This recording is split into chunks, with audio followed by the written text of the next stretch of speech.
आणि आयताच्या समोरासमोरील बाजूंची माप दिलेली आहेत आणि त्या मापावरून त्यांना अपेक्षा आहे ax अधिक by बरोबर c या स्वरूपात समीकरण तयार करावं। तर एक सामायिक समीकरणाचं ते सामान्य रूप आहे। आपल्याला माहिती आहे आयताच्या सम्मुखभुजा एकरूप असतात।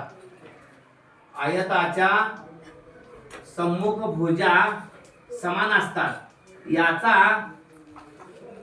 वापर करायचा आहे। म्हणजे 2x अधिक y अधिक 8 बरोबर 4x वजा y।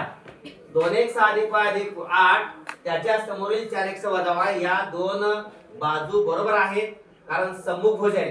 आता तुम्हाला समीकरण तयार करताना x एका बाजूला घ्यायचे y एका बाजूला घ्यायचे ते डावीकडेच घ्यायचे। 2x च्या शेजारी वजा 4x घ्यायचा अधिक y च्या शेजारी वजा y पलीकडून मागे येणार आहे तो अधिक y येणार आहे आणि अधिक 8 ला त्यांनी सांगितले हे स्थिर पद आहे c is a constant term अधिक 8 ला पलीकडे जाऊन वजा 8 होणार आहे।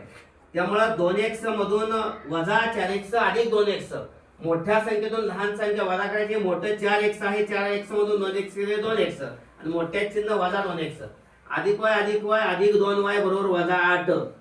याला दोन भाग जातोय म्हणून भाग घालवायचा बाकी काही बदल करायचा नाही। वजा x दोन भागतोय हे 2 गेलं वजा x 2 गेले y बरोबर 2 चौक 8 वजा 4 हे पहिलं समीकरण झालं।